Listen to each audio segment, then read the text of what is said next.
seja de presidente da República, ele tem um componente que é fundamental, que é o componente externo, que é a mobilização popular. Se você tem um ambiente, e eu me lembro muito bem, eu participei na época do impeachment da presidente Dilma, nós tivemos muitos pedidos de impeachment de Dilma ao longo dos mandatos, do primeiro mandato e do segundo. Mas você só teve. Senador Marcos Rogério, em entrevista exclusiva à Revista Oeste, expõe os bastidores escuros do Senado, com revelações chocantes, o maior escândalo do século, que envolve ele, Rodrigo Pacheco, Alexandre de Moraes e Lula, e que vai deixar vocês de queixo caído. Esta entrevista promete, então prepare-se para vocês descobrirem o mundo sujo da política. Marcos Rogério, gostaria da sua avaliação a respeito da série de reportagens que a Folha de São Paulo passou a publicar desde a última terça-feira, que revelam então a atuação do ministro Alexandre de Moraes, usando aí um braço do TSE para investigar determinados alvos que eram escolhidos pelo próprio ministro, segundo a revelação da troca de mensagens entre o ministro e seus assessores. Olha, primeiro que, assim, todos que acompanham, né, a divulgação dessas matérias, dessas reportagens, né, que trazem recortes, né, de depoimentos, de trocas de mensagens, informações, vê isso com muita preocupação, de uma gravidade incontestável, o que todos nós estamos testemunhando nesse momento. Você tem uma situação em que há um movimento tentando travestir, né, todos esses atos, todas essas decisões, essas trocas de mensagens, né, como algo normal, como algo legal, né, e o termo que se usa não, foram oficiais, foram dentro do processo, mas nem sempre aquilo que está dentro do processo, né, o caminho utilizado para fazer com que aquela informação ou aquele conteúdo vá parar dentro do processo, pode ser que seja um caminho não adequado, não correto, e por isso acaba por comprometer a lisura do processo. Não é o fato de ser oficial que reveste, né, aquilo que é derivado daquele inquérito, daquela ação, como algo legal. Então tem muita coisa que está sendo apresentada e que, assim, nós, especialmente quem é da oposição, já vinha denunciando isso há muito tempo, mas não se sabia, não tinha evidências, provas, né? De repente, você começa a observar uma série de vazamentos e que lançam luz sobre fatos, sobre condutas que são muito graves dentro do Estado de Direito. O Brasil presenciou uma situação em que, assim, em razão de procedimentos, de troca de mensagens e de comunicação entre quem julga e quem acusa, né, nós tivemos uma série de processos anulados, uma série de condenações anuladas. Então, nós estamos diante, né, da divulgação de fatos, né, que estão sendo ainda apurados, que estão sendo ainda verificados, ainda estão acontecendo. Nós não estamos diante de uma situação acabada, a todo momento aparece um fato novo, mas que até esse momento, o que tem aparecido é algo extremamente grave e perigoso dentro do Estado de Direito. Senador, deixa eu incluir aqui os meus colegas nessa entrevista. Silvio Navarro. Senador, boa noite. Milhares de assinaturas coletadas nas ruas. Porém, nós temos pela frente um 7 de setembro com uma convocação para que as pessoas se manifestem de forma civilizada, absolutamente pacífica e ordeira, mas há sim uma insatisfação com o ministro Alexandre de Moraes. E todo esse calhamaço de assinaturas deve ser levado ao Senado depois do 7 de setembro. Isso tem um simbolismo, na opinião do senhor? Poderia fazer com que, talvez uma vez, nos quase 4 anos de mandato à frente do Senado da República, Rodrigo Pacheco colocasse a mão na consciência? Silvio, assim, eu abordaria essa sua colocação sobre vários aspectos. Primeiro, em relação à questão do poder que é concentrado nas mãos do presidente do Senado, isso historicamente tem sido assim. Esse projeto do senador Lazier Martins, que tramita no Senado Federal já há bastante tempo, ele tinha a missão de dividir um pouco o peso da responsabilidade que tem o presidente do Senado diante de decisões como essa, ou seja, você não deixar na mão apenas do presidente a responsabilidade por decidir se dá andamento ou não na abertura de um processo de impeachment. Obviamente que mesmo com a aprovação de uma mudança como essa no regimento do Senado, a decisão primeira sempre vai caber ao presidente do Senado, porque é ele quem faz o juízo de admissibilidade. Mas o que muitos senadores defendem é que haja a possibilidade de, depois dessa manifestação, ou depois de passado um determinado tempo sem manifestação, que você possa ter, né, a possibilidade, né, de recorrer ou de um órgão colegiado suprir esse papel, né, e dar uma resposta para uma provocação dessa natureza. Mas esse tema não avançou, né, ainda está na CCJ, não há ainda uma compreensão quanto à adequação, à necessidade, né, que se tem de fazer esse avanço. Agora, nós estamos, repito, diante de uma situação que é uma situação assim, porque você perceber esse tipo de situação numa primeira instância, talvez pareça até algo mais corriqueiro, porque o Brasil é muito grande, você tem muitas pessoas, mas na mais alta corte do país é algo realmente que nos causa muita preocupação.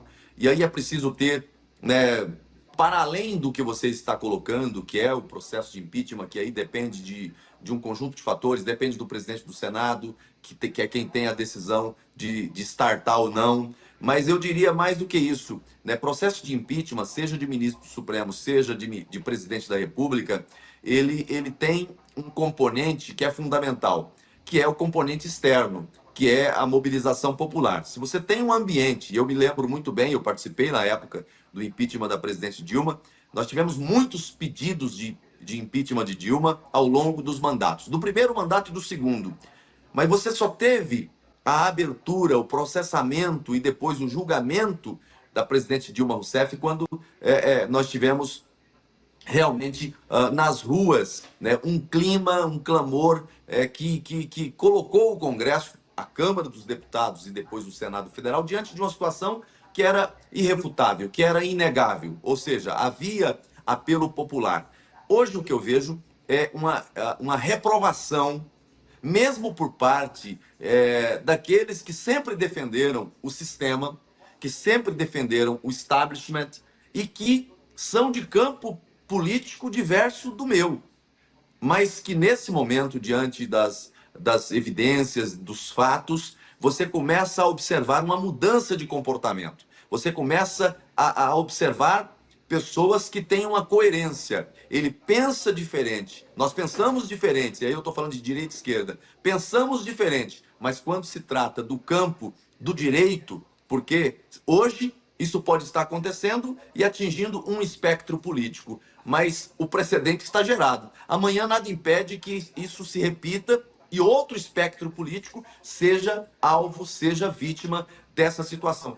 Eu começo a observar esse movimento acontecendo na sociedade, nos meios de comunicação. Eu acho que isso aí é algo que a gente precisa observar. Agora, tem um outro aspecto embutido aqui, né? Nós tivemos várias decisões que foram derivadas de tudo isso. Eu acho que com habilidade, né, com diálogo, com busca de compreensão de que nós estamos diante de uma situação que extrapola aspecto pessoal, personalíssimo, né, que vai chegar ao campo institucional. Ou nós, aí, enquanto instituição dos três poderes da República, temos a compreensão de que é preciso dar um basta em tudo isso, né? E aí com todo o respeito à corte, né? Eu respeito a corte, mas senador, eu não posso concordar com condutas que ofendem a Constituição, que ofendem a legalidade.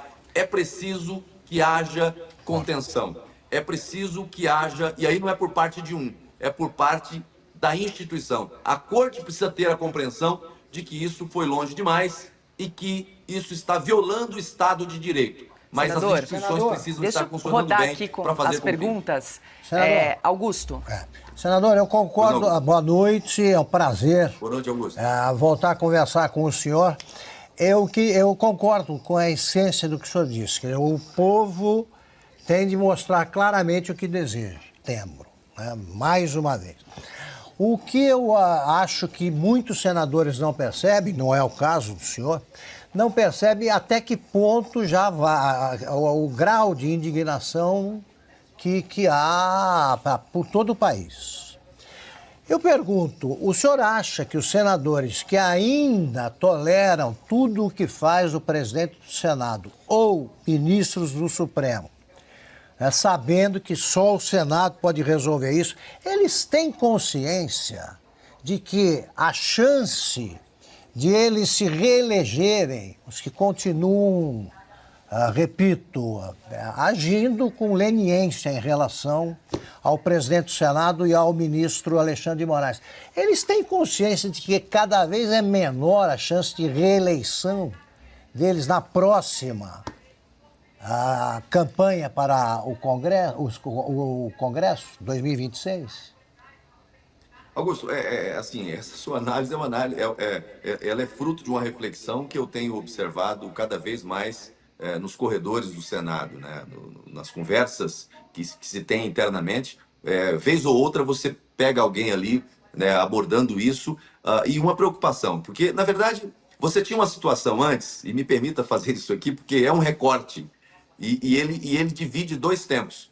Você teve uma situação ali no começo em que tudo que acontecia, alguém usava o argumento de que estava agindo em defesa da democracia, em defesa do processo eleitoral, em defesa, assim, era contra o golpe, a favor da democracia e tal. E em nome dessa dita democracia, né, contra o golpe ou os golpistas, se praticou muita coisa extrapolando os limites constitucionais. Não há nada mais antidemocrático, anticonstituição, do que atropelar o chamado devido processo legal, o respeito à paridade de armas, o respeito ao devido processo legal. E aqui, o que se verifica agora é de que muitos desses atos nada tinha a ver com o processo eleitoral.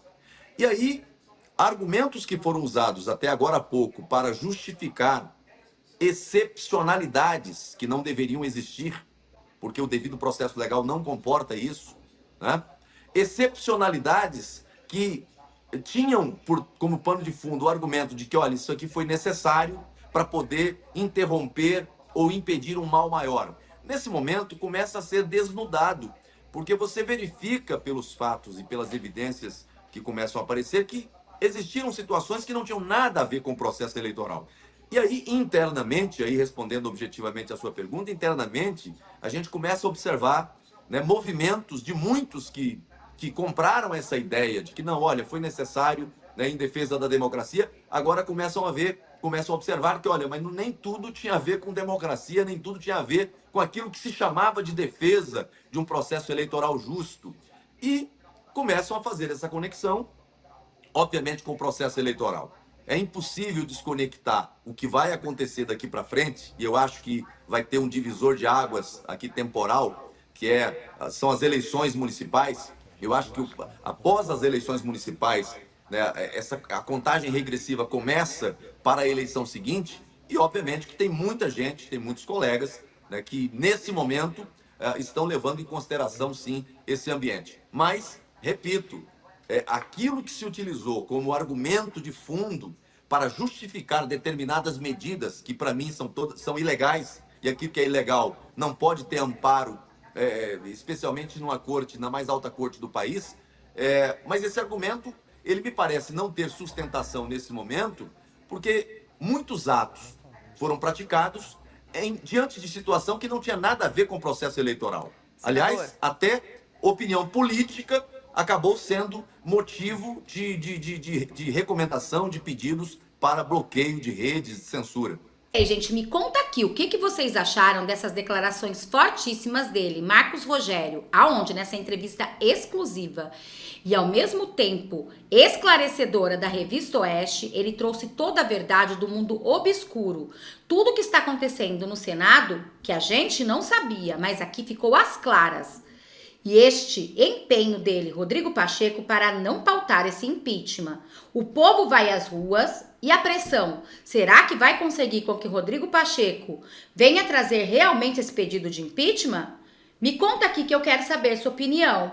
Muito obrigada a todos. Até o nosso próximo encontro.